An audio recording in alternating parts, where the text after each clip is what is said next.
Good morning, good afternoon. Welcome to Butterfly Network's webinar, bringing POCUS into focus. Thrilled to have you all here today. We'll begin in just a few minutes. While you're waiting, we'd love your input. Please scan the QR code on the screen from your mobile device if you have it nearby, and share your thoughts to the questions that are in there. We'll get started in just a few minutes. Thank you again.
Hi all, if you have just joined, welcome to Butterfly Network's webinar today, bringing POCUS into focus.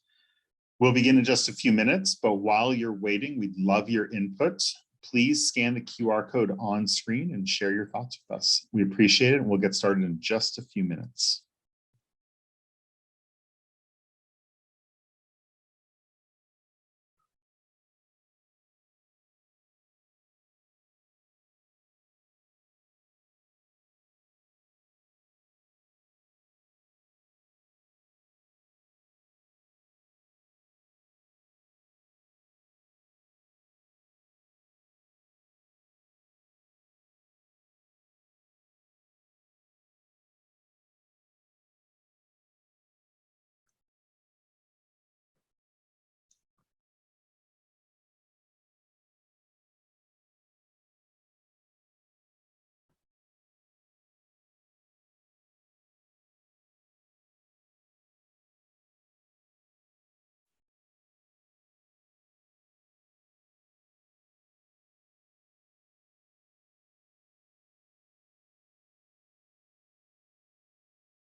Good morning and good afternoon, everyone. If you're just joining, welcome to Butterfly Network's webinar, bringing POCUS into focus. We're thrilled to have you all here with us today. We'll begin in just a couple of minutes, but while you're waiting, we'd love your input. If you could scan the QR code on your screen and share your thoughts with us, we'd love to hear your opinions.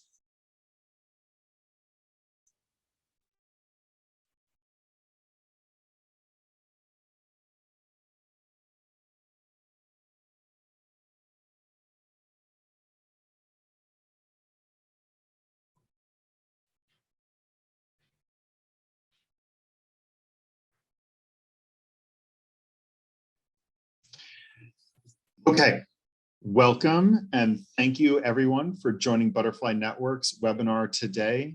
I am Aaron Hillman, the Senior Director for Enterprise Marketing here at Butterfly Network.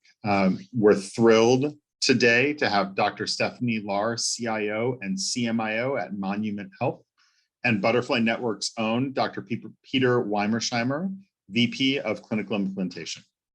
They're excited to share their thoughts and respond to your questions about how to apply enterprise and imaging governance, if and when to connect diagnostic ultrasound images into your existing PACS, VNA, and EMR infrastructures, how to think about deployment in various care settings across your enterprise, and how to maximize ROI. Throughout the conversation today, the chat window will remain open and the panelists will respond to many questions throughout their dialogue. Before the webinar concludes, there will be an additional Q&A session for any unresolved questions to be responded to, so please add your questions into the chat as they come to you. We will follow up with any questions that are not responded to during the webinar today. However, any questions asked anonymously are truly anonymous and we will not be able to follow up with you. So please consider that before posting an anonymous question. Dr. Lahr and Dr. Weimersheimer, so glad to have you with us today. I'll hand it over to you to lead the webinar from here. Thank you again, everyone, for joining us today. Well, Thanks, hi, Aaron. everyone. And thank you, Aaron.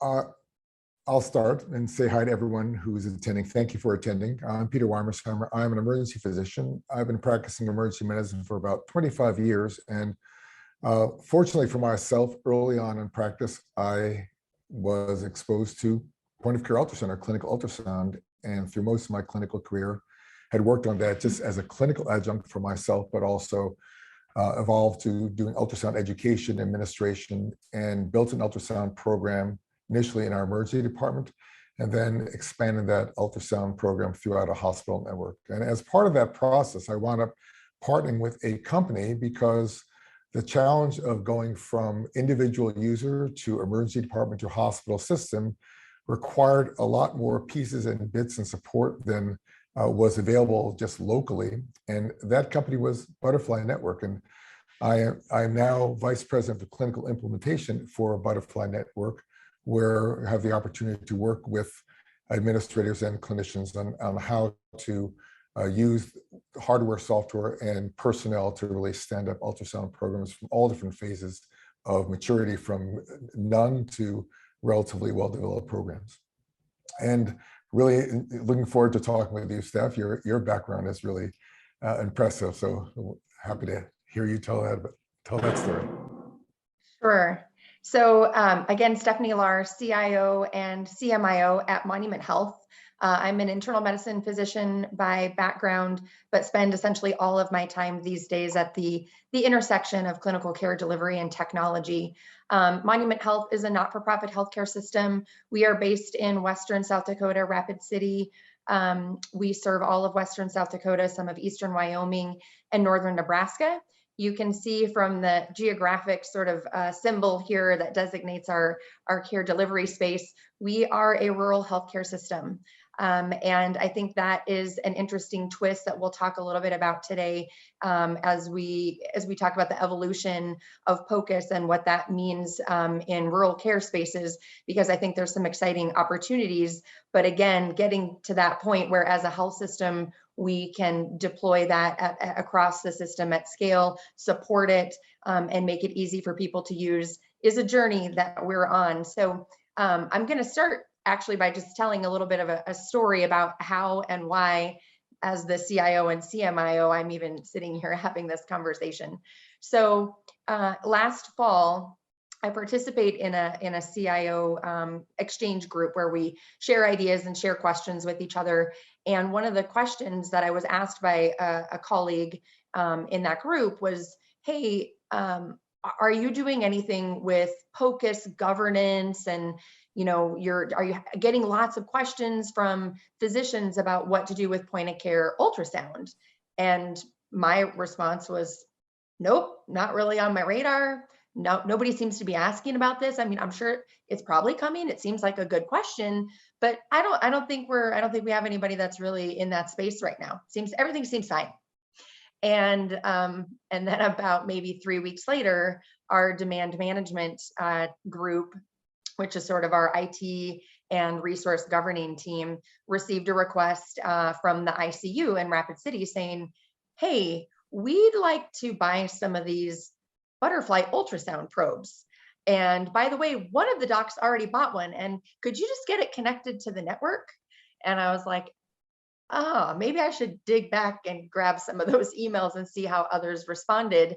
And it was funny that rapidly went from that into then we were doing our started moving into our capital assessment for this next year, and there were a number of point of care ultrasound machines being requested for that needed to be replaced. A couple of new ones in some areas where they felt like they could do more with them but didn't have the equipment necessary, or it was geographically hard to move it from space to space. We also had a large request for about 20 bladder scanners.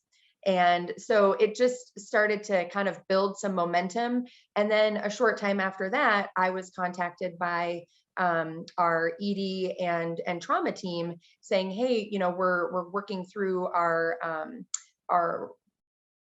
program through the trauma registry and our trauma designation, and they don't feel like our process around EFAST, QA, and quality assessment and training is robustly documented enough. And so what can you do to help? So all of, within the course of a few months, I went from saying, yeah, I think we're good for right now. I mean, I'm sure it's coming, but we're fine, to a whole bunch of areas coming all together at once.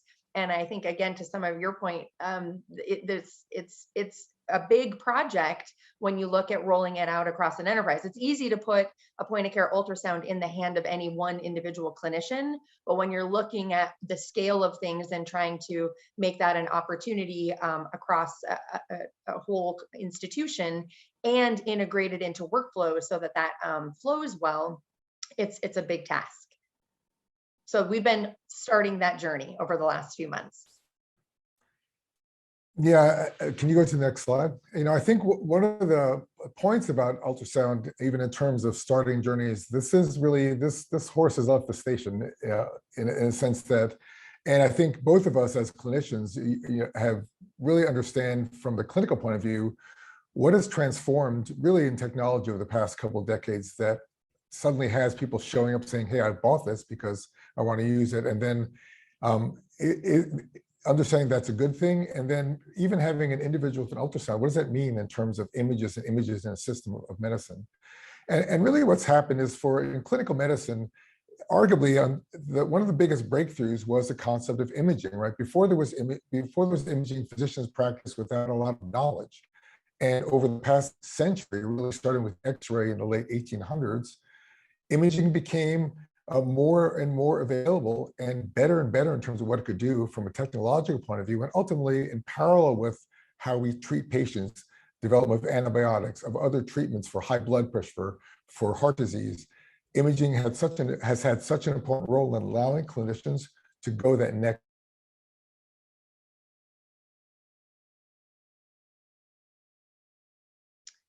Peter, are you there? Did we lose you? So, yeah, I'm not hearing Peter. So he may be having a technical difficulty. So I'll just jump in there. Picking up where he left off. I think the evolution of point of care ultrasound has been. Oh, now maybe he's back. Has been exactly as he described. I think one of the interesting things that we'll dig in on, though, a little bit is how to integrate that into workflow, because it's one thing to have robust tools. In the era of EHR and other technology, it feels like one of the things we've not done well in the practice of medicine is find ways for that technology to work for us in the workflow. And so, in many instances, we ran into situations where point of care ultrasound specifically, you decide you want to do it right now. And the workflow in our EHRs and otherwise would say, well, go put in an order so that we can connect the order with the image, so that we can tie that into the PACS and build out the appropriate documentation and billing in the background. And so, it's kind of that combination of how do we take the workflow of these great tools that have come into play, and now with the mobility that we have around point of care ultrasound. I mean, it's always been considered a mobile tool, but now it's even more than mobile. It's really, can be in someone's pocket. It could be delivered in the home, but there are still a lot of workflow considerations as we try to figure out how to embed this into our more traditional diagnostic imaging strategy, which really was, the provider writes an order and you send the patient to an area for imaging, a technologist acquires those images, and then they are consumed and or read by radiologists and the other providers. And so we're working through into an era now where that image is not going to just be acquired by a tech and is not going to be necessarily be overread by a radiologist, but is really just going to be used at the bedside for clinical decision making. Which brings in, again, a whole number of things around workflow, as well as education, training, and support. So with that, I think, Peter, you're back. Hang on 1 second. Okay. So I'm going to move on to the next slide, and this gets in a little bit more to kind of, where we were and where we're coming from. And one of the challenges that I know within my own organization, and part of the reason that we got some of the requests that we've had, were because we had big, complex systems, even the machines themselves were challenging to use, to be trained on. Each machine was a little bit different. One of the requests that we had this year was for another large point of care ultrasound machine for part of our organization that really isn't even that big, but because of the geography, it was in 2 different parts of the building.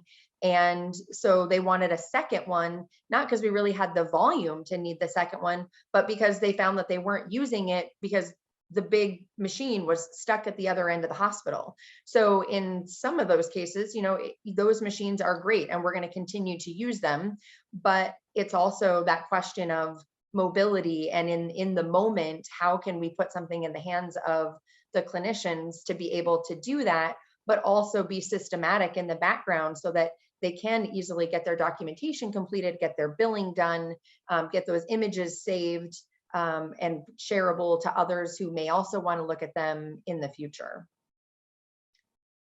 Other thoughts on that, Peter?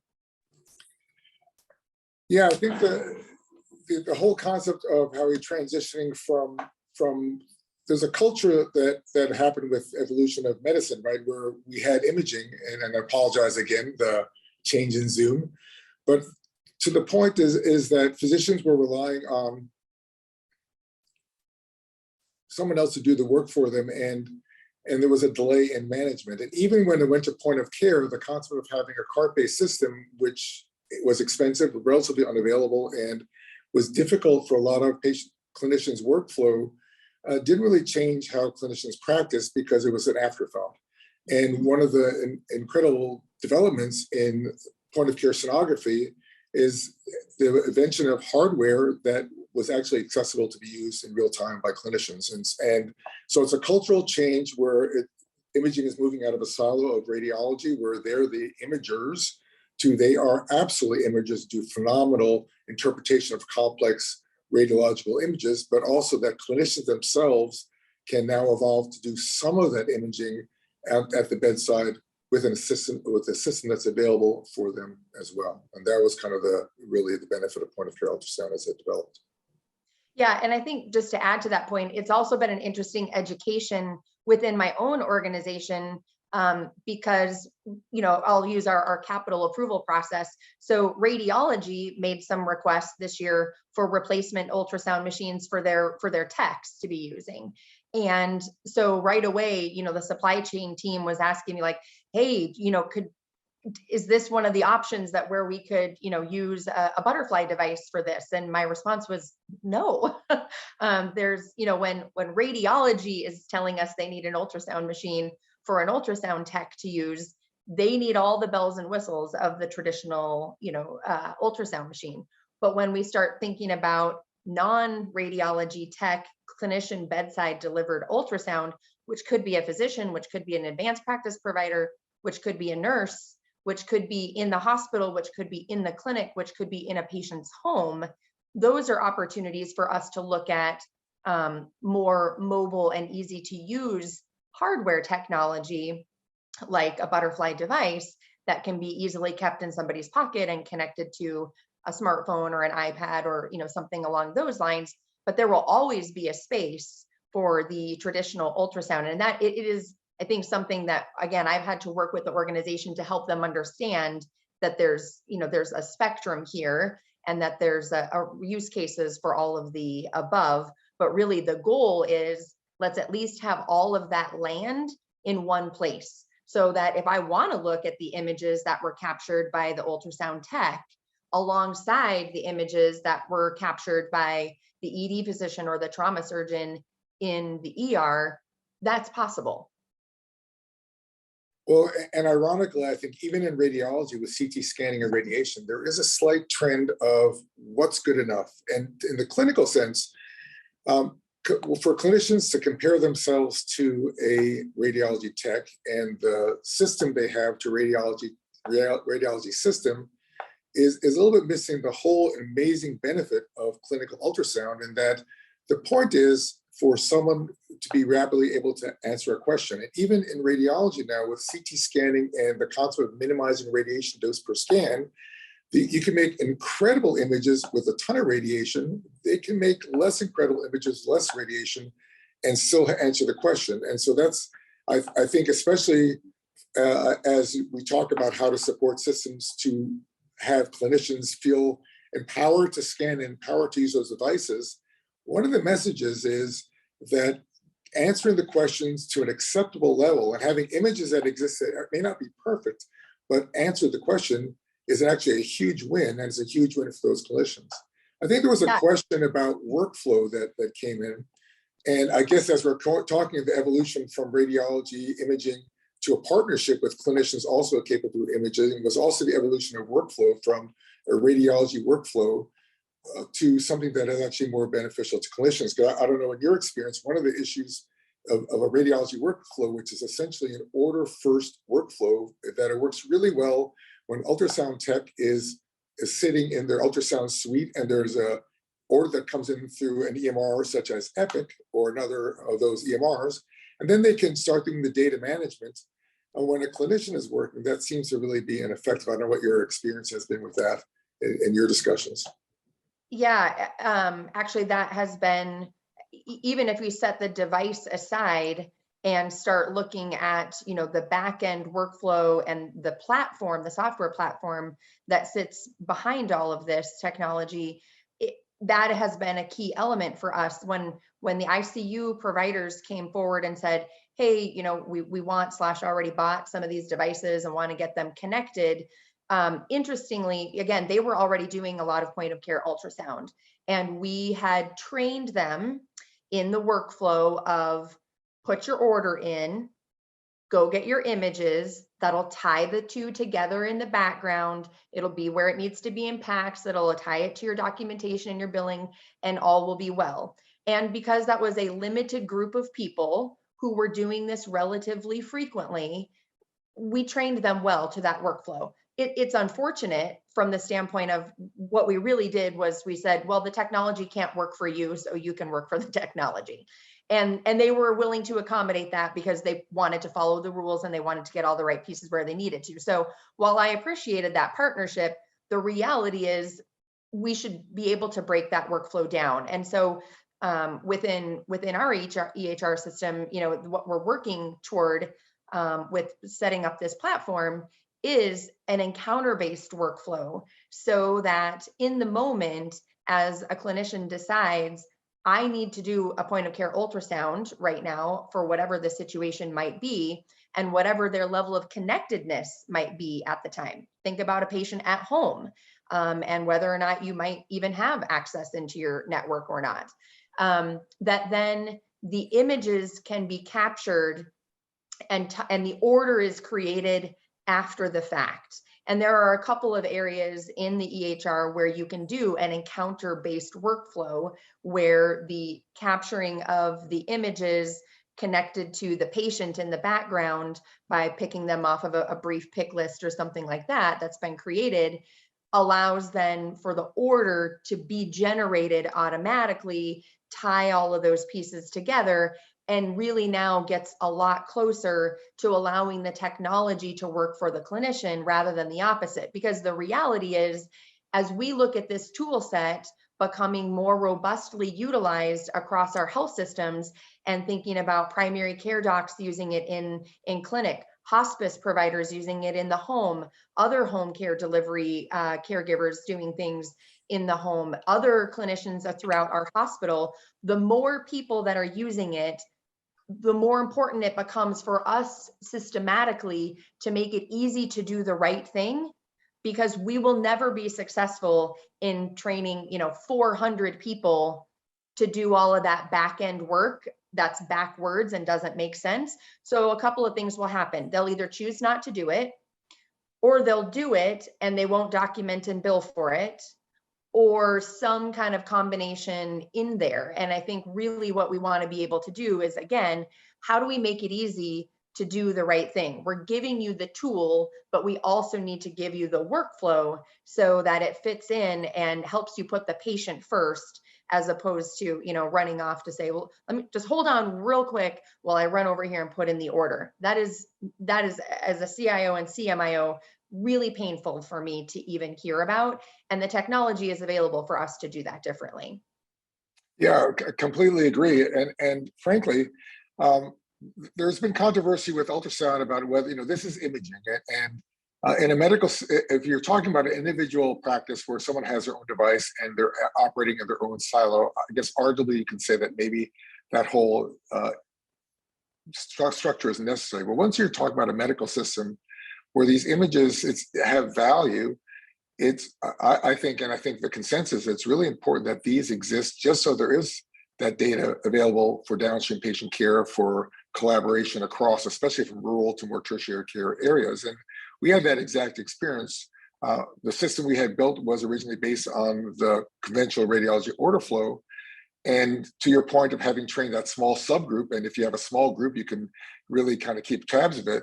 Once we expanded from a few people to a large group, then different specialties, and then different services on top of that, that fell apart. And so to a CMIO and a CIO, what's the worst is having phantom scans existing and destroying a PACS system.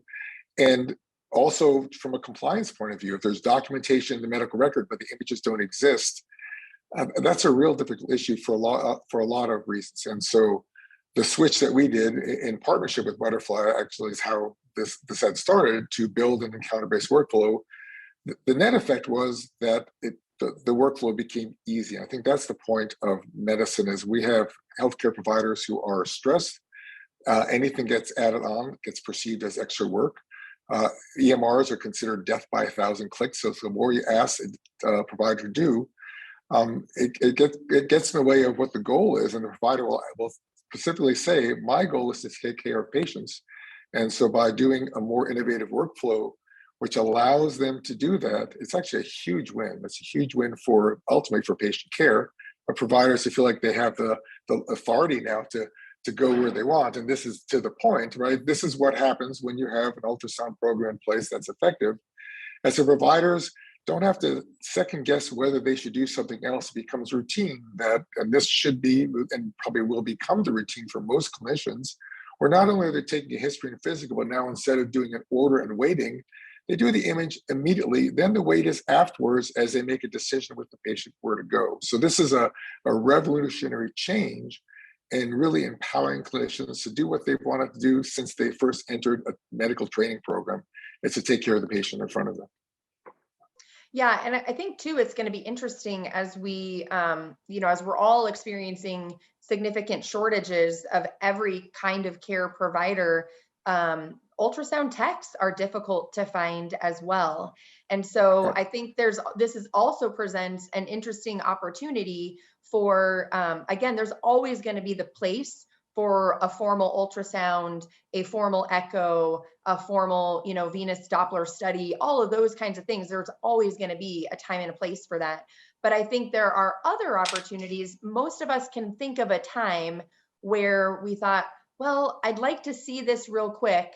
I don't have anything handy. The workflow isn't ideal. So I'll just send them to radiology to look real quick, right? When really, to get to your point earlier about what is the level of information that's really necessary to answer the question you're trying to answer at the moment, that formality really might not have been needed.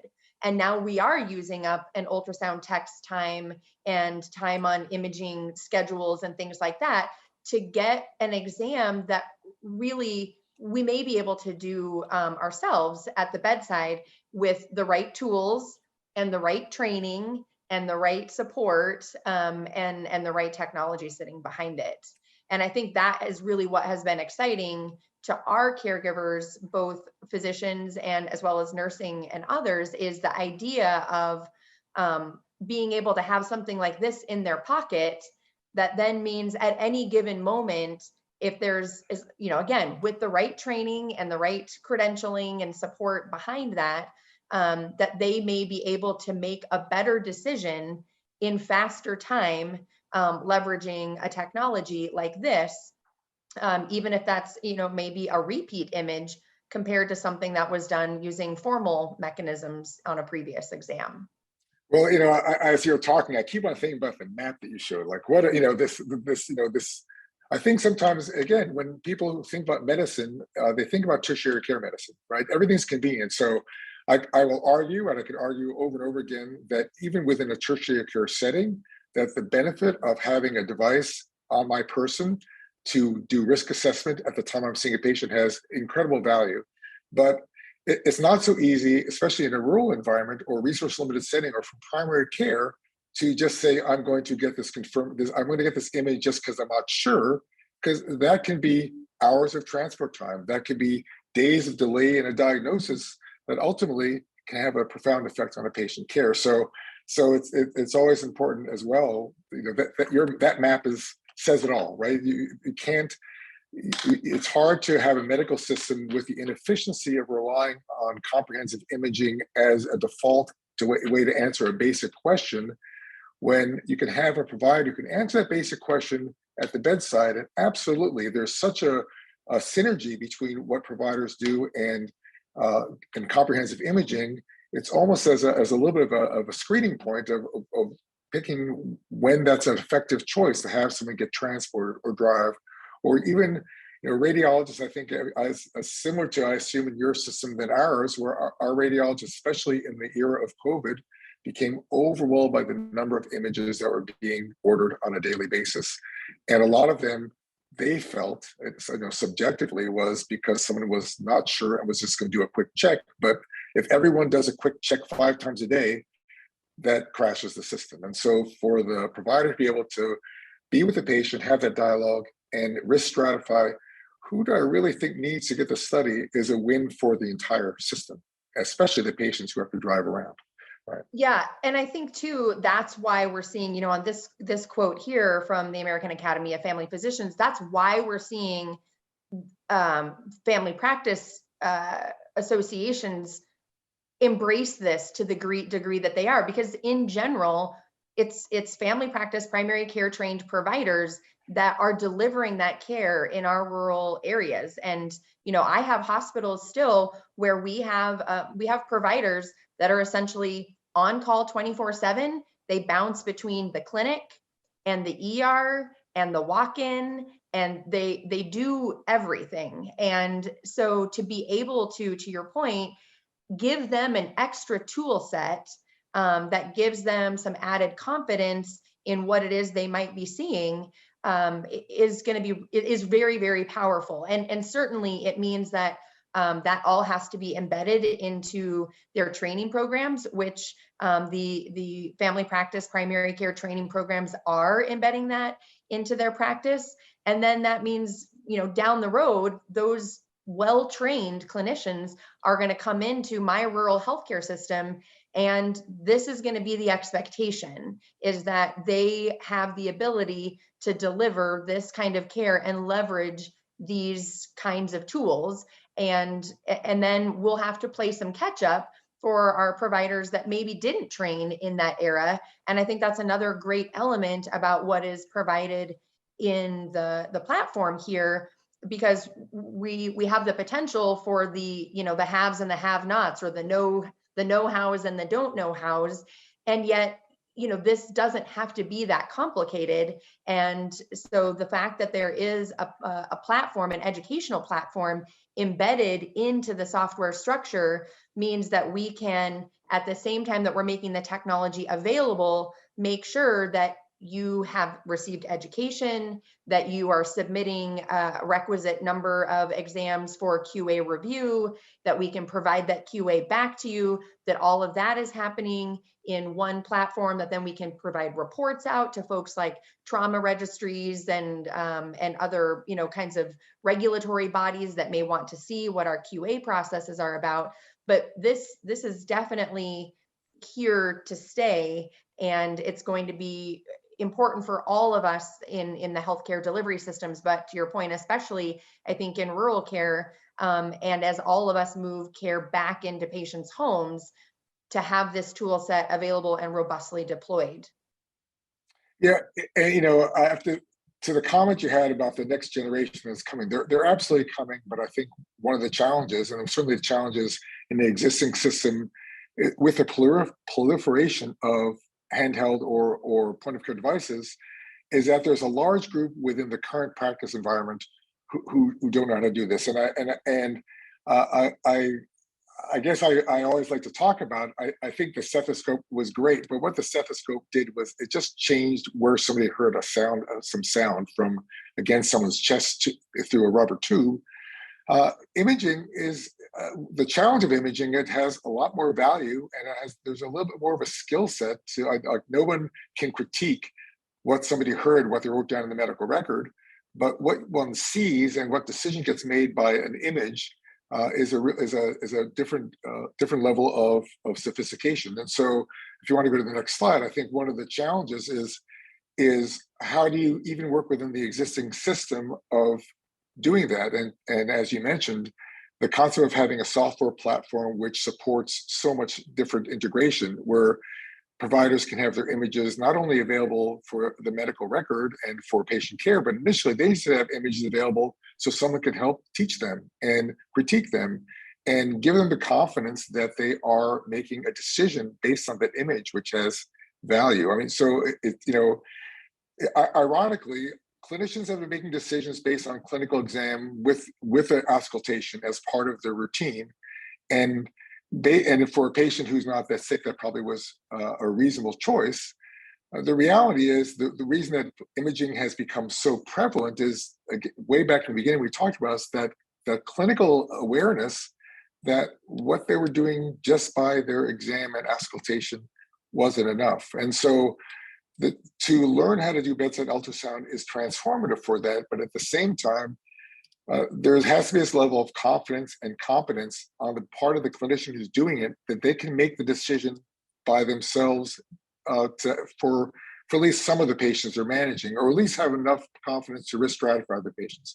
So this is where software like this comes in, where not only can it integrate really well within the system and you have all the associated checks and balances, but you can provide that educational platform and that feedback loop for providers to rapidly or relatively rapidly become skilled enough that in the rural setting, they can see a patient, use this device to increase their sensitivity, and then be confident that they're making a decision with that device alone without relying on something else every single time. Yeah, and just to add one other piece to that, I mean, it's sort of like the days when we used to say, if you didn't document it, it didn't happen. Similarly, when it comes to education, training, QA, those kinds of things, within our structure, the work issues we were working through with with our trauma designation, it wasn't that the process wasn't happening. It was that we didn't have a cohesive place where it was being documented and managed, that then a report could be driven out of and provided to a regulatory body or observing body to sort of say, here's what we've been doing and how it all worked out. So I look at this similarly, like, you could have educational programs, quality reviews, all those kinds of things, but if you're keeping track of it on spreadsheets and snapshots and screenshots and all those kinds of things, the likelihood that, again, at a system level, you're going to have an understanding of where those pieces live and how to report off of them, to provide those to other people, as well as to do your own assessment of how good are we doing at this, right? Like, we take all of our physicians that are doing this now. How many of their QAs are getting pushed back? How many of our providers, seem to be doing exceedingly well? And where do we have areas where maybe there's some more in-depth training that's needed? That visibility isn't there unless you can have some sort of platform approach to it. Right, and I think also the opportunity to use the software to have gamification for the learners, right? I think there was a question about how do you get trained to manage an extra tool set, and I think about that a bit as I'm asking clinicians to do a little more work, right? So those who are in a training program can have it as part of a training program. They just treat that as their normal education.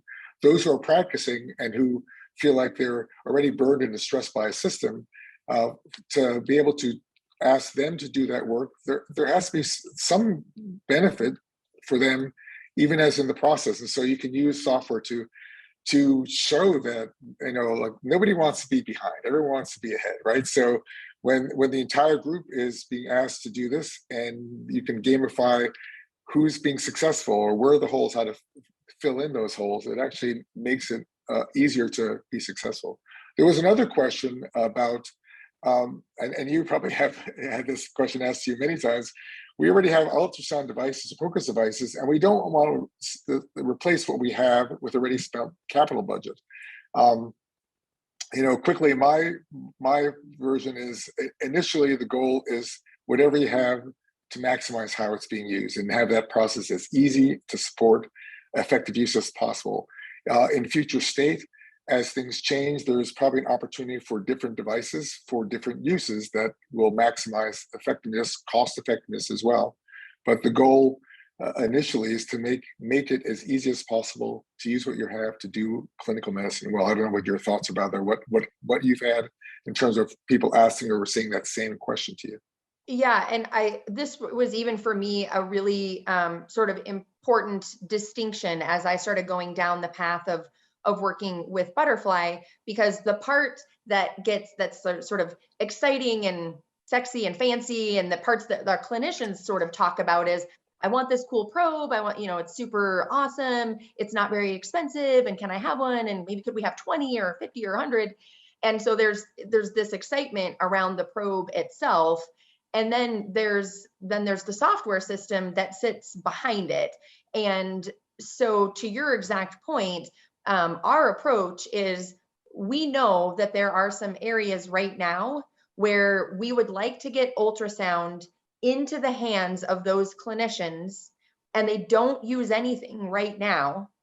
And therefore, a Butterfly probe is probably the best way to do that, because it has the most mobility, and the cost is so much less than maybe some of the other larger machines that we've bought historically for point of care ultrasound.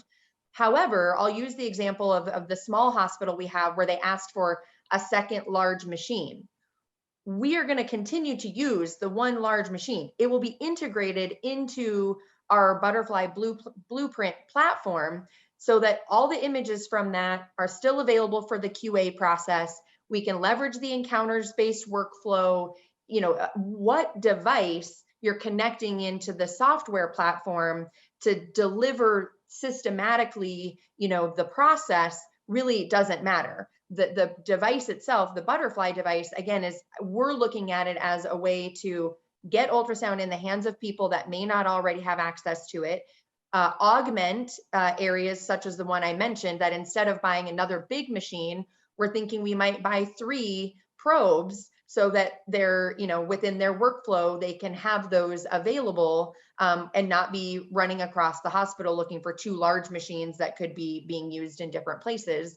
And then the other thing that we're doing is, as we went through our capital planning for this next year, knowing that we were going through this process, we scrutinized the requests for various point of care ultrasounds, including bladder scanners, to sort of say, is this a use case that could be replaced with a Butterfly probe? So we did demos, we had nurses come in and assess, the use of that versus a traditional bladder scanner as an example. We talked about the idea that now this device they could use for bladder scanner, but let's say you wanted to use imaging in order to place a peripheral IV. I mean, I think there's a real opportunity for nurses to be using imaging for things like IV insertions. There may also be opportunities as we're doing wound assessments and things like that for, again, the nurse to maybe be able to capture some of those images and provide that to the provider. And so we are reassessing new purchases and evaluating, does the probe make sense or not? And in some cases, the answer is yes, and we're moving in that direction. And in some cases, the answer is no, and we'll go with a more traditional, still mobile point of care ultrasound machine. But the beauty of it all is all of those pieces of equipment integrate into the platform so that the workflow can be the same every time. You grab your ultrasound machine, you do your imaging, identify your patient, do your imaging, the order connects to it in the background, the images are saved, the billing and documentation elements are all tied together. So, the probe itself is it's an added niceness that expands the mobility and the access, because you're not going to buy a $50,000 machine to have on every unit so that nurses can use that to put in peripheral IVs. Like, that's just, we don't have the dollars to do that. But if we can spend a few $1,000s here and there and put them in the hands of nurses or home health nurses and things like that, it gives us an opportunity to expand the use of ultrasound in a cost that we can actually accommodate. Yeah, and I think to the point also that we're catching up with different cost centers, different providers who got interested early. So early adopters, which is fantastic, but I think the tendency is for people to hang on to what they know, and sometimes to just be so fixed that this is what worked. This is my device. This is for whatever reason. And hospital systems, for instance, typically in hospital systems, there's a brand of IV catheter that gets purchased, and ultimately you have people who say, "Well, when I worked here, I used this brand, but now I have to use this brand." But ultimately, that standardization has value. It's economically valuable, but it's also value that all the personnel get familiar with a less diverse technology. And so, to the point, absolutely that there are providers who have what they have, and the question is, how many do you need, first of all? And then when there's a device like the IQ, which not only is transformative in its cost efficiency for purchasing and for having providers who have nothing to be able to get that, it also is transformative in terms of workflow, which to a lot of the early adopters of POCUS who got used to a floor system, arguably that over time, that evolution is that the floor system has value, but for workflow and patient care and fluidity of how people practice, the IQ has such value, even in a tertiary care medical center, for that ease of use and that ease of access to imaging and patient care without having to find where the device is that they have to look for. And that evolution certainly happened for some of our colleagues. And in our system, I assume similar in the primary care environment, cost was the single barrier for clinicians who were interested in doing this type of work with their patients, having that clinical access at the bedside with imaging, that the cost of a system prohibited that from happening. And so it really was breathtaking for them to understand there's a price point for an IQ that would give them that capacity, and that was something that could fit within their budgets. Was something that's so important. Yeah, I see there's another question that came in through the chat, and it's a little bit sort of related to your comment around choosing the catheter and choosing, whatever, because I do think that while it's absolutely great and fine to continue to use the equipment that you already have, standardizing on something or a couple of things is going to be important, both from the standpoint of providing the support and the integration for those things, but also from the standpoint of the education and training. Because if you've got 17 different kinds of ultrasound machines floating around, and you have a provider that's floating around space to space, environment to environment, you may run into challenges when they pick up that new machine and they don't know how to use it. So I think you absolutely keep what you have and use it until it dies, just like we always do in healthcare. We use our machines, our CTs, our MRIs, and whatever until they're either not supported by a operating system or whatever. We use them. I think that's fine. But as you look at moving into the future, I think these do need to move into the question that was asked about, historically, these have been departmental decisions where the ICU just said, well, we want to use this brand, and they used it. And then the ER said, well, we want to use this brand, and they used it. We're already starting to see that because everybody wants all of those things integrated, that we need a level of visibility and support at an executive level. And I think CMIOs are great individuals within organizations to help champion and help people understand this. It's not that anybody wants to say no. What we're really saying is, let us help you get to the best yes possible. And so that probably means some level of standardization, because if all you wanted was an ultrasound machine or an ultrasound probe to keep in your pocket and do something with periodically clinically, and you didn't want to look at those images later, you didn't need a QA process, you didn't need to bill for it, you didn't need to document it, you don't need any of that stuff, well, then you could keep going with a departmental based decision. But that's not the way we work, right? We work now, everybody says, connect it to the EHR, connect it to our revenue cycle system, make sure you track our quality assessments, make sure you do all those things. And the reality is, in order for the technology systems, both in imaging and in the traditional IT systems, to support that well, you need an enterprise approach to this. So again, I think starting with a CMIO is a great person to help share what that vision and story can look like, depending on how that person is positioned in the sort of hierarchy, because every organization is a little bit different in where that person sits from the executive perspective.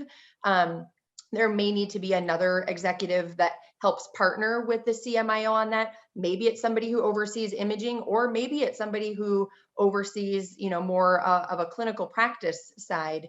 But I think that starting with the CMIO is a good solution. And as we look at these success factors from a document that came out from the Joint Commission, obviously, just like any major endeavor for an organization, executive support and oversight is where things have to start, because there are going to be decisions that need to be made. And I think that ties right into then having a clinical champion. And I would suggest, as you identify a clinical champion, a CMIO, I think, is great if they've got the bandwidth for this. If you want to identify another up and coming provider who may be excited about this and can really champion and help support the workflows and get out there and teach people and also hold some accountabilities where necessary, ICU docs, hospitalists, emergency room physicians that are looking for opportunities for growth. I think it's really important to have a clinical champion tied to an executive supporter to help build out the picture, because some of what's going to be needed first in your organization is for somebody to paint the picture of what a POCUS program is. It's not just about a device, but it's really about a platform strategy for how you're going to manage everything from the education all the way through to getting the bill out the door and the post assessment QA. And then that's going to lead into some imaging governance, and then creating these other pieces like getting system integration, creating your credentialing. But I think the first three are really what I would say is where to start, right? Get an executive that seems interested and excited about this. In my organization, it ended up being me. It may or may not be in your organization. Get a clinical champion that can help support that and help paint the picture for what it is that needs to happen, so that you can then put into place the governance that's necessary. And very briefly, I think that, the question, it seemed like it came from someone who was asking about how they could get administration to support them and that they're in a department, essentially. And that last slide where that's all those requirements, those steps from the Joint Commission. I think if you get access to a CMIO or to an executive, and there's a discussion of what the world looks like now with proliferation of ultrasound devices and handhelds, and what it means in terms of patient care, image archiving, standards for credentialing and privileging, billing, QA/QI. Once that discussion starts, I think it becomes almost imperative that you build an enterprise system that can do all those steps as written by the Joint Commission. And that's just a tip of the iceberg. It becomes pretty complex, and it's a lot of things to look at. So partnering by getting an enterprise-wide solution and software and a platform that can make that stuff relatively easy is really crucial.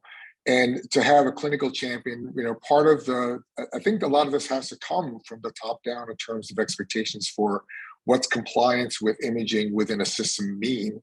And absolutely have to have a clinical champion who can also talk that talk with the clinicians who are going to be at the other end of what the expectations are. So, kind of definitely is a multifaceted approach that has to happen for success. And the reality, right? Here's the reality. This has happened. This is not the future anymore. These are all organizations who are now having point of care ultrasound as part of curriculum, as part of board certification, as part of expectation of clinical practice. This isn't going to happen in 10 years. This is happening today. And how to make this effective so that it works with the system and fits the standards within that system, and also makes it as easy as possible for these clinicians to now be in compliance, which is what expectation of clinical practice is really the challenge. Yeah, and I think this is a great slide that somebody in an organization could use to start off on that conversation with the executives, which is, this is becoming a standard part of the practice. We have to figure out how to build it into workflow.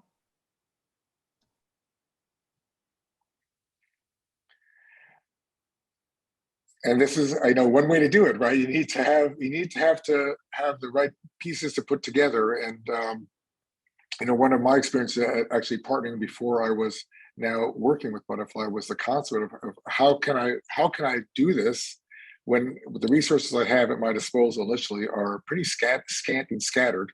And so get support from administration, get support from other clinicians that this is the right way to go, but then work to design a system that actually is effective and accomplishes all those goals. And that was certainly a challenge and a success to come out on the other end with that effectively working.